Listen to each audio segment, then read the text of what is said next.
Selanjutnya kita masuk ke diskusi ya. Ini ada beberapa pertanyaan yang sudah masuk di dalam di chat ini. Ada sekitar 4 dari 4 dokter yang saya lihat ini. Yang pertama dari Dokter Gebiar Tribaskoro ya. Ini sahabat saya dari Jember ini ya. Beliau menanyakan ini yang dua pertanyaan dari Dr. Gebiar Tribaskoro. Yang pertama untuk Dr. Tina ya. Pertanyaan demikian, adakah faktor prediktor anak sakit TB mengalami komplikasi hipertensi pulmonal? Adakah biomarkernya? Adakah terapi pencegahan agar tidak menjadi hipertensi pulmonal? Demikian. Silakan Dok, Dr. Tina, silakan menjawab. Baik, terima kasih Dr. Yu. Saya akan menjawab. Terima kasih kepada pertanyaan Dr. Tribaskoro. Untuk hipertensi pulmonal pada anak memang kalau baru-baru hipertensi pulmonal sangat sulit menegakkan diagnosanya. Untuk faktor prediktor TBC anak menjadi PH, laboratorium tidak banyak membantu untuk prediktor ini, tetapi kita boleh memakai prediktor natriuretic peptide dan juga NT-proBNP. Hal ini menunjukkan bahwa marker ini bisa menyatakan prognosis yang lebih buruk terhadap hipertensi pulmonalnya. Dan mengenai terapi pencegahan juga tidak ada ya, tetapi kita bisa mencegah penyakit-penyakit lain yang akan mungkin mengakibatkan hipertensi pulmonal pada ujungnya. Demikian Dr. Rio yang bisa saya jawab. Mungkin Dr. Anin bisa menambahkan. Silakan Dr. Anin kalau mau menjawab, menambahkan. Yang pertanyaan Dr. Gebiar ya Dok ya? Ya, yang tentang PJB over volumik itu ya? Bukan Dok, tentang prediktor anak sakit TB mengalami komplikasi hipertensi pulmonal. Oh, yang TB, yang TB Dokter Tina nih yang ahli Dok. Oh. Saya udah nggak baca lagi. Iya, itu yang. Iya, seperti saya tidak menambahkan apa-apa lagi ya, dari Dokter Tina sudah lengkap tadi Dok. Ya, terima kasih ya. Jadi prediktor bisa untuk menentukan prognosis ya Dok ya? Iya benar. Ya, bukan untuk menentukan apakah dia menjadi gagal jantung kanan, ya. Ya, tapi untuk kalau sudah terjadi hipertensi pulmonal akan memprediksi apakah ini akan berprognosis seperti apa gitu, demikian ya. Benar Dokter Yu, benar. Ya, oke, terima kasih Dok. Yang kedua pertanyaan dari Dr. Megawati Wijaya ya, dari Dr. Megawati Wijaya. Izin tanya Dok, pertama jika di vaskes primer kita dapatkan pasien anak dengan curiga PAH, adakah persiapan waktu kita mau rujuk ke rumah sakit jika jarak rumah sakit 5 jam sampai di rumah sakit Dok? Kami karena di keluarganya ada penyakit ASD untuk anak yang pertama, apakah untuk penyakit jantung ada gen dan bagaimana mencegahnya Dok? Mohon saran. Kami silakan Dok, Dr. Tina atau Dr. Anita, silakan. Baik, terima kasih atas pertanyaan. Ini Dr. Megawati Wijaya. Dr. Megawati, Dok. Ya, Dr. Megawati. Mungkin saya ulang vaskes primer pasien dengan curiga PAH. Ya, mungkin tadi Dr. Ani sudah menjelaskan tingkatan-tingkatan dari PAH ini. Mungkin kalau yang kritikal atau PH krisis hipertensi pulmonal, mungkin ini kita perlu ada persiapan kalau untuk merujuk ya. Tapi kalau untuk yang PH biasa, yang ringan atau moderate, kita bisa melakukan pemeriksaan sebelum rujuk, yaitu pemeriksaan ekokardiografi.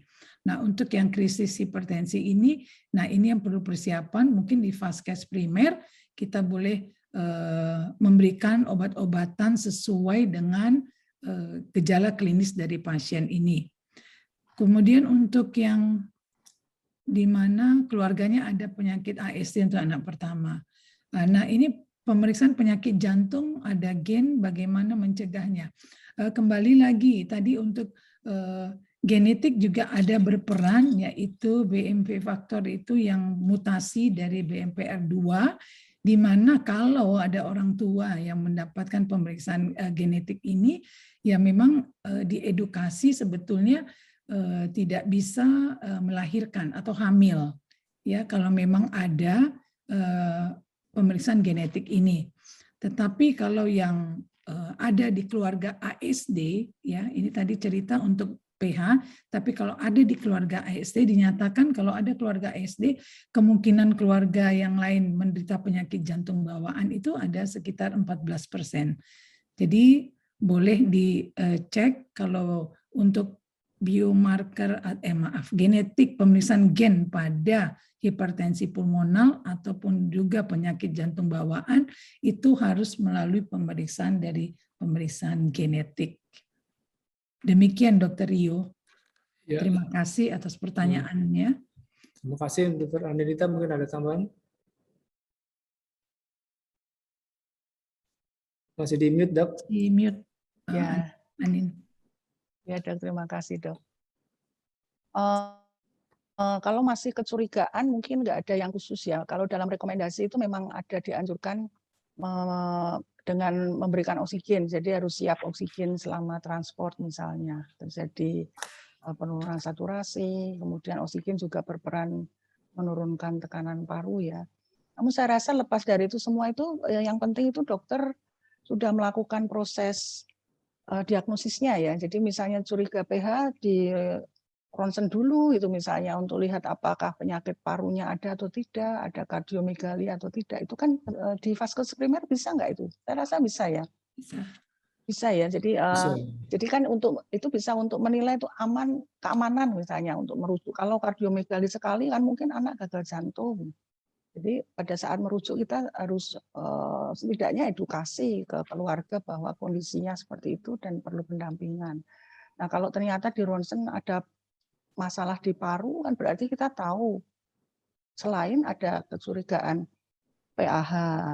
PAH itu pulmonary arterial hypertension, jadi pada vaskularnya ya. Dan mungkin ada permasalahan parunya, gitu. Jadi bisa menyiapkan. Nah kalau bagaimana proses merujuk atau rujukan-rujukannya tentu saja berdasarkan panduan bagaimana melakukan rujukan yang benar. Saya rasa ada ya bagaimana merujuk pasien dengan yang gawat darurat atau pasien yang tidak gawat.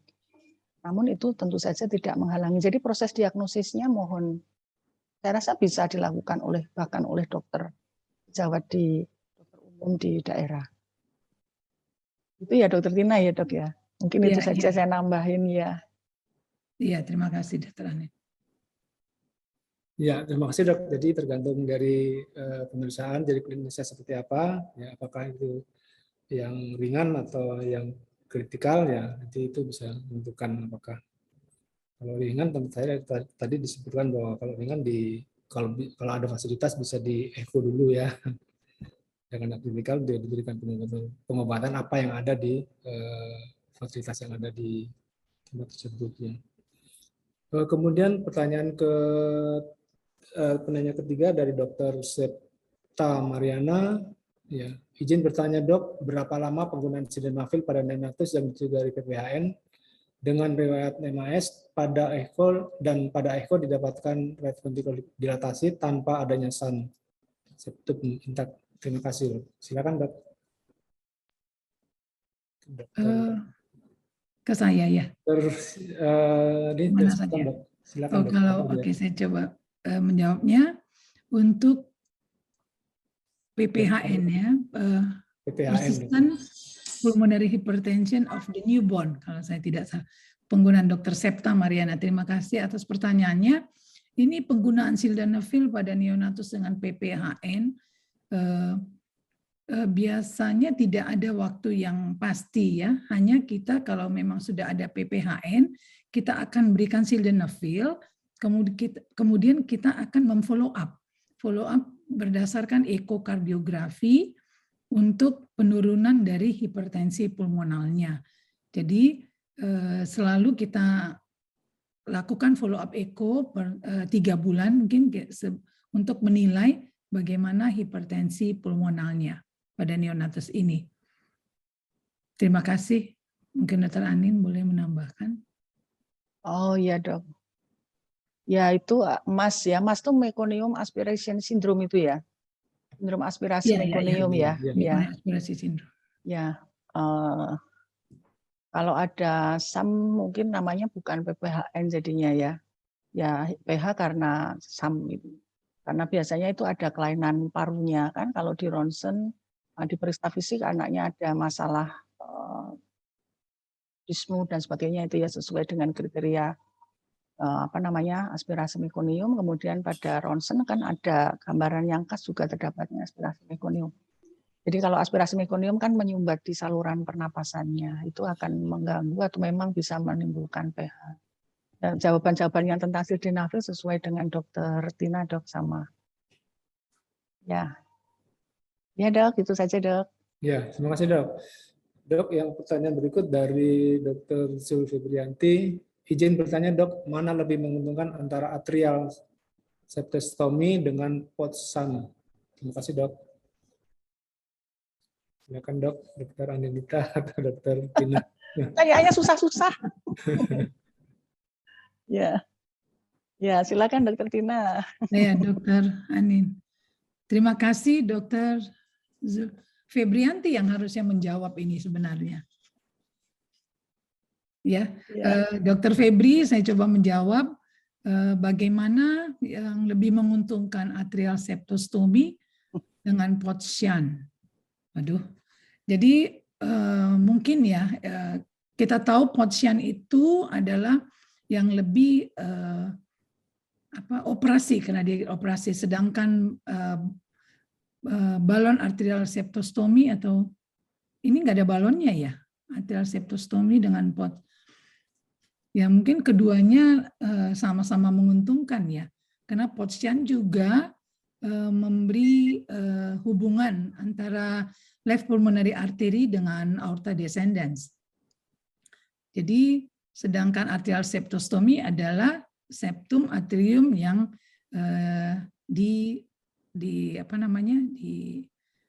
koyak begitu. Jadi yang lebih menguntungkan saya tidak ada ya, sama-sama menguntungkan. Mungkin saya bisa bantu jawab dok. Ya silakan. Ya, jadi memang itu tindakan yang sifatnya paliatif ya, baik atrial stenting atau atrial septotomi, POTS-SHANT, PDA stenting. Jadi kalau masih ada PDA-nya kita bilang pakai stent ya, dipasang. POTS-SHANT itu sebenarnya seperti PDA ini BT-SHANT ya, jadi dibuat aliran ke sistemik. Sebenarnya itu tergantung lesinya juga. Kalau lesinya sudah ada ASD, biasanya kita langsung anjurkan ya POTS-SHANT atau BT-SHANT. Tapi kalau ASD-nya tidak ada, mungkin tindakan yang pilihan first line-nya bisa dilakukan septostomi dulu atau septektomi, atau dipasang. Sekarang ada yang terbaru tuh namanya atrial flow regulator. Jadi dipasang semacam device yang berlubang di tengahnya seperti donat itu, dipasang di situ sehingga terjadi shunting antara atrium kanan dengan atrium kiri. Jadi aliran darahnya diseberangkan ke sistemik. Tujuannya sebenarnya hanya untuk mengurangi tekanan paru dengan membuat aliran darah yang lebih banyak ke sistemik. Sebenarnya itu sih tujuan. Dua-duanya seperti yang dijawab Dr. Tina tadi, dua-dua itu tergantung kasusnya. Jadi dua-duanya tindakannya baik untuk meningkatkan aliran sistemik dan mengurangi tekanan aliran darah ke paru. Ya, demikian dari saya, tambahan aja dok. Ya, terima kasih Dr. Rizky. Dr. Anin mungkin mau menambahkan. Tidak dok, sudah lengkap sekali. Ya. Terima kasih Dr. Anin, Dr. Tina, dan tambahan dari Dr. Rizky. Ini pertanyaan selanjutnya dari Dr. Gebiar lagi nih. Untuk Dr. Anin, pertanyaannya PJB yang menyebabkan overvolemic paru atau penyebab hipoksia yang lebih dominan sebagai penyebab hipertensi pulmonal yang mana dok? Remodeling hipertensi pulmonal bersifat reversibel, dan remodeling paru ke depan akan menjadi kelainan apa pada paru? Terima kasih dok. Silakan Dr. Anin. Ya baik, terima kasih ya. Sulit-sulit ya pertanyaannya, udah pinter-pinter berarti kan ya Dr. Tina ya. Ya, ya, oke. Ya, ini penyakit jantung bawaan overvolemic itu maksudnya yang spiral kiri ke kanan mungkin ya. Jadi ada penyakit jantung bawaan dengan lubang di septum atrium, di septum ventricle, atau di ductus arteriosus yang gagal menutup gitu ya, tidak menutup meskipun sudah waktunya menutup. Itu menyebabkan aliran darah memintas atau berpirau dari kiri jantung menuju ke arteri pulmonalis. Misalnya PSD, ya defect septum ventricle itu darah berpirau dari bilik kiri lewat VSD-nya mampir ke RV tapi langsung bablas ke arteri pulmonalis gitu. Sehingga arteri pulmonalis menerima darah yang berlebih-lebihan.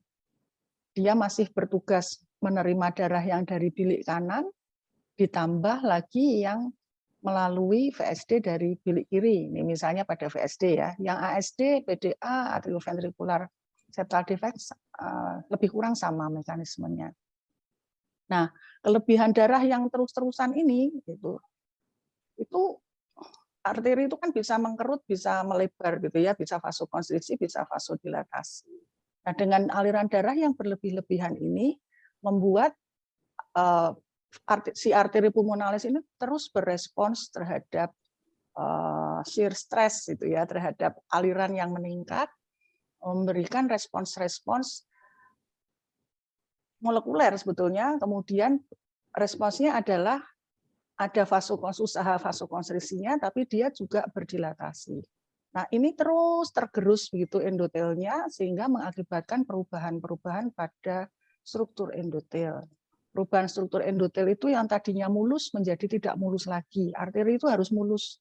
Kalau enggak mulus itu nanti terbentuk bekuan-bekuan darah, ya, hambatan-hambatan, turbulensi-turbulensi itu semua yang bisa menimbulkan obstruksi mikro. Ya, jadi kayak saluran, jadi dia harus mulus gitu.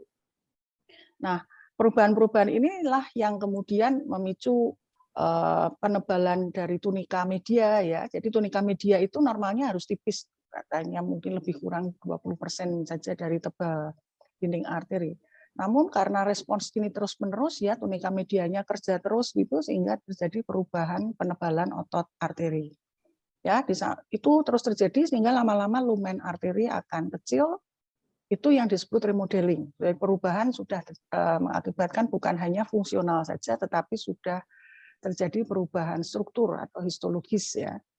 Nah, hipoksia adalah di pihak yang lain. Hipoksia itu biasanya karena paru mungkin kurang mengambil oksigen atau curah jantung yang kurang ke arteri pulmonalis. Jadi arteri yang mendarahi paru itu bukan arteri pulmonalis tapi arteri bronkialis. Itu ada sendiri yang lain leading arteri. Jadi kalau pada yang oversirkulasi itu kalau bisa oversirkulasi lagi apa namanya aliran darah ke paru meningkatnya pulmonary blood flow itu kalau bisa sebelum terjadi remodeling itu kita sudah melakukan tata laksananya gitu ya. Di antara lain medikamentosa yang mungkin Bapak Ibu semua juga bisa memberikan ya pada defek-defek yang signifikan itu tujuannya adalah untuk memberikan tata laksana medikamentosa menjaga kondisi anak baik sampai nanti bisa dilakukan tata laksana yang definitif. Sekarang bisa transkateter, ini banyak sejawat yang sudah melakukan penutupan defek tersebut secara transkateter, di samping juga yang operasi pada defek yang kompleks dan besar. Jadi kalau yang mana lebih dominan penyebabnya itu kok saya agak sulit menjawabnya, tapi kalau konteksnya adalah yang pirau kiri ke kanan itu karena piraunya, jadi karena volume overload-nya. Ya, kemudian kalau sudah remodeling itu kayaknya sudah irreversible ya, jadi kita menghindarkan remodelingnya. Terapi-terapi ditujukan sebelum terjadi, supaya tidak terjadi perubahan struktur. Nah, kemudian kalau struktur parunya apakah ikut berubah atau tidak, ya kalau sudah terjadi gangguan di mikrovaskularisasi itu tadi, nanti lama-lama akan terjadi hipoksia pada alveoler ya, pada paru, dan itu sendiri akan memicu terjadinya hipertensi pulmoner. Ya, kira-kira begitu Dok ya, agak rumit ya Dok ya. Tapi ya memang rumit ini proses apa namanya penyakitnya. Demikian yang bisa saya sampaikan, Dok. Terima kasih Dokter Anin. Mungkin Dokter Tina. Ya, sudah cukup. Dokter Anin ruwet, ini lebih ruwet lagi nanti. Dokter Anin sudah Terima kasih, cukup Dok. menjelaskan. Terima kasih Dok. Ini waktunya masih 50 menit ya. Masih cukup banyak pertanyaan. Atau ada yang mau raise hand, silakan. Ini ada 2 pendapat dari Dokter tadi, dari Dokter Indah dari UKK ini ya. Vaksin lebih banyak dipilih pada anak dengan pH karena lebih cepat mengalirkan darah dari arteri pulmonaris ke sistemik. Kemudian dari Dokter Sul Supriyanti, keduanya atrial septektomi dan POTS-SAN bermanfaat untuk flow ke pulmonar arteri, tapi memang mana yang menguntungkan masih debatable. Ya, demikian pertanyaan sudah semua terjawab. Mungkin ada yang bertanya melalui langsung ya. Silakan bagi yang mau raise hand. Karena waktu masih 50 menit ya kalau dari jadwal kita. Mungkin kalau ini langsung udah jalan-jalan ya ke Iya tempat. dok. Jalan. Ini kena Zoom kan, Karena Zoom jadi nggak bisa jalan-jalan. bisa jalan-jalan ke Raja Ampat ini. Iya, iya. Iya. Di sana udah jam berapa ya, Dok? Jam 12 Jam siang. 12. Jam 10 WIB, jam 12 waktu Jam 10. Papua Barat, dok. Baik. Waktunya sampai jam 1 sebenarnya. Oh, Dokter Rio, ada pertanyaan? Ada pertanyaan Ya. dari Dokter Ya. Immanuel ini. Dokter Immanuel Farfar ya. Selamat siang, Dok. Izin bertanya ke Dokter Anin, bagaimana pendapat dokter dengan penggunaan MGSO4 pada pasien PH? Terima kasih. Ini susah lagi. Iya, saya minta tolong bantuan Dokter Tina itu nanti mungkin ada pengalaman pemberian MgSO4 magnesium sulfat pada pulmonary artery hypertension ya. Ini mungkin yang sudah mulai memberikan itu sejawat yang dari neonatologi mungkin ya. Ada pasien-pasien yang PH diberikan MgSO4 atau apa pada pasien dewasa ya. Kalau saya terus terang tidak memiliki pengalaman memberikan magnesium sulfat pada pasien pulmonary artery hypertension ya. Itu mungkin pada kondisi yang krisis bila dengan obat-obatan yang lain tidak berespons bisa diberikan MgSO4. Mungkin ada teman yang lain yang mau membantu menjawab penggunaan MgSO4, ada yang memiliki pengalaman mungkin silahkan. Dokter Tina, dibantu dok. Silakan dok. Aduh. Ya terima kasih, saya pun nggak ada pengalaman. Yang saya tahu yang pasti dia vasodilator. Yang sering kita lihat dipakai pada preeklamsi ya. Magnesium sulfat yang pada ibu-ibu hamil dengan hipertensi krisis preeklamsi, mereka memberikan magnesium sulfat. IM tiap 4 jam. Ya, mungkin efeknya tetap untuk vasodilator juga. Tapi untuk memakan pH, ya saya belum pengalaman. Itu saja Dokter Rio. Ya, terima kasih dok jawabannya. Jadi saya rasa semua sudah terjawab dan tidak ada yang bertanya lagi. Kira sedikit menambahkan aja dok, kalau penggunaan magnesium sulfat itu memang dulu banyak dikerjakan di NICU ya dipakai, tapi sekarang kalau kita lihat data Cochrane yang terbaru itu memang sudah tidak direkomendasikan lagi. Memang kalau dilihat dari patofisiologinya memang kerja dari obat ini adalah sebagai vasodilator magnesium sulfat itu. Cuma penggunaannya itu memang sudah lebih diharapkan lebih spesifik dampaknya kepada bagaimana menurunkan tekanan paru itu sendiri ya. Jadi memang sekarang ini cenderung upaya untuk menurunkan tekanan paru secara suportif konservatif itu memang banyak menggunakan obat-obatan yang golongan fosfodiesterase seperti tadi yang sudah dijelaskan Dr. Anindita itu masuk dari Tina tadi itu adalah sildenafil. Memang tujuan kita ini menurunkan tekanan paru adalah mencegah mortalitas yang memang oleh karena pH. Jadi sudah kita obati penyakit yang mendasarinya seperti ada penyakit TB kita obati, penyakit kronisnya juga sudah kita obati, tapi jangan lupa mortalitas itu bisa terjadi oleh karena silent ini, penyakit silent ini, hipertensi pulmoner. Udahlah menegakkan diagnosisnya sulit ya Dokter Anin ya. Bagaimana lagi menanganinya kalau tidak kita benar-benar tahu dari gejala klinisnya dan dari pemeriksaan penunjangnya, sehingga mencegah terjadinya mortalitas oleh karena hipertensi paru itu juga jangan sampai dilupakan. Karena kan kita udah capek nih ngobatin ya, TB-nya diobatin, penyakit-penyakit kronisnya diobatin.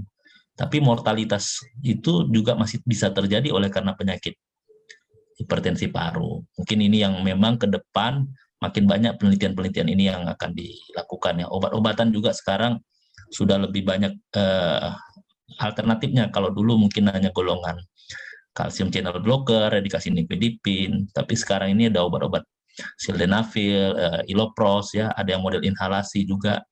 Jadi banyak sekali pilihan-pilihan. Mudah-mudahan nanti ke depan penegakan diagnosisnya masih jadi lebih mudah. Demikian mungkin tambahan dari saya, Dr. Rio.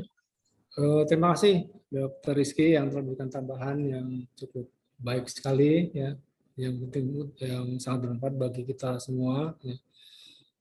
Jadi kita akhiri saja karena sudah tidak ada pertanyaan dan semua sudah pertanyaan yang ada sudah dijawab dan para narasumber sudah memberikan penjelasan yang dengan materi dengan baik sekali tentang hipertensi pulmoner pada penyakit kronis termasuk TBC ini. Dan memang sehari-hari kita juga berhadapan dengan penyakit kronis dan seperti tadi yang disampaikan oleh Dr. Rizky juga kadang-kadang kita tidak sadar penyakit kronisnya kita obati dengan baik, tetapi kenapa terjadi keadaan memburuk sampai meninggal? Ternyata kemungkinan juga akibat penyakit-penyakit yang tidak kita duga dan tidak bisa kita deteksi. Contohnya pulmonary hypertrophy ini, karena kan apalagi di daerah kita mendiagnosanya juga tidak terpikirkan akan ada hipertensi pulmoner ya. Selama ini kita merawat pasien-pasien TB, kita tidak peduli bahwa bisa terjadi hipertensi pulmoner dan juga sarana diagnosis terutama untuk kita di daerah juga sangat terbatas ya. Apalagi untuk hipertensi pulmoner juga memerlukan pemeriksaan model ekokardiografi, kemudian juga untuk kepastiannya harus dilakukan pemeriksaan dengan kateterisasi ya. Itu salah satu kesulitan yang terutama kita di daerah. Namun dengan adanya simposium ini diharapkan bisa memberikan manfaat bagi kita semua, khususnya kita yang ada di daerah perifer. Demikian acara simposium hari ini.